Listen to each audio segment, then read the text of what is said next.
So now that we've learned how to code styles and work with internal style sheets, let's learn how to create an external style sheet. So an external style sheet is one of the most popular items that designers work with. You can actually take several classes here at the college that'll talk about working with style sheets. What's really cool about an external style sheet is we can link it to multiple pages on our website. So maybe we had a website with 5 pages. We could create one style sheet and use it for all 5 pages. Obviously, it's a time saver. It's also a time saver if the client comes back and says, oh, you know that tan background you use? I now want it to be bright green. You can quickly make one update in your style sheet and update all the pages on your website. First thing you want to do is type the HTML file that you see here. Save this as I have mine as external stylesheet.html. Pause the video till you do so. Great, by now you should have your file typed.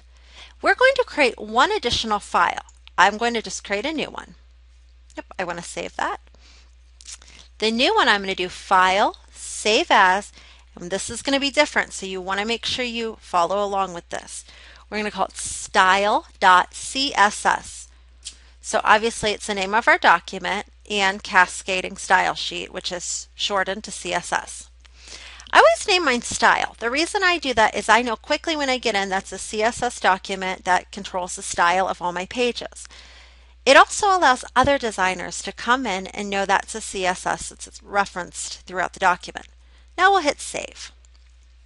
So creating external style works really similar to our internal styles.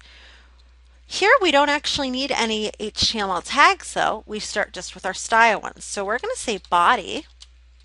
And we're going to set this one to a blue background.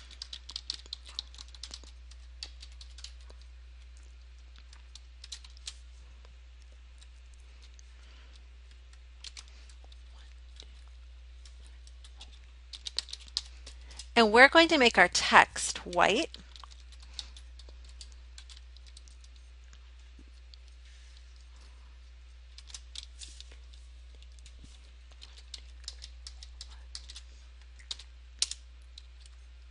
And we're going to go ahead and just close our style and save it. It's all we need to do in the CSS. Obviously, we could continue adding more of the code here. Maybe we wanted to make our header a different color. We would add it below. And we would just add any different styles that we want our overall document to have here. It's important to remember that you add your styles in the level of usage. So you start with your main styles like your body style. Then you would go to your other styles. Maybe you'd want to add your header 1 style here.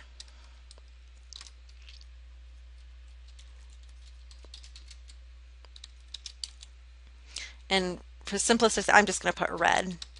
You obviously could use the hexadecimal. And then you would continue down. If you had a paragraph style, you would put it after that.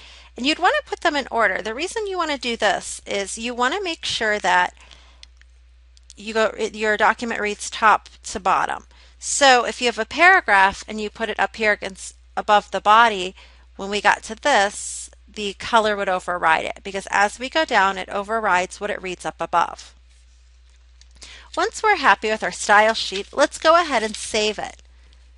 Now we want to go back to that other document we created earlier, the external style sheet. So we have to tell this document that we want to link to that style sheet we just created. We do this again up in the head, just like when we do an internal style.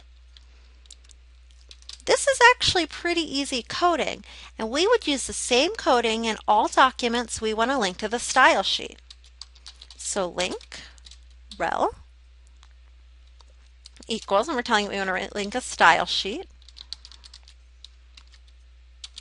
href, just like when we did linked to a website, we're linking our style almost the same way. We put the name of our style sheet, the CSS. So again, we're telling it we're going to link the relative style sheet, and the one we're linking is style.css, and we save. Now we can go back and we can test our external style sheet. I already have mine open. And as you see, we now have our blue background, our white text, and our header, which was a header 1, is red, just as we told our CSS document. We could go in and we could make more changes in that CSS document, and you'll have a tutorial in your book that'll walk you through them. Before we end this short video, I want to remind you that just like checking our HTML with a validator, there's one for the CSS also. This kind of makes it easy. That way you know that your cascading style sheet works. So you'll want to go ahead and check that out. You'll get the address off of the reference sheet or in the book for that. That'll conclude this week's videos. I'm excited to say next week we'll move on to even more fun with adding graphic elements into our coding. Have a great week!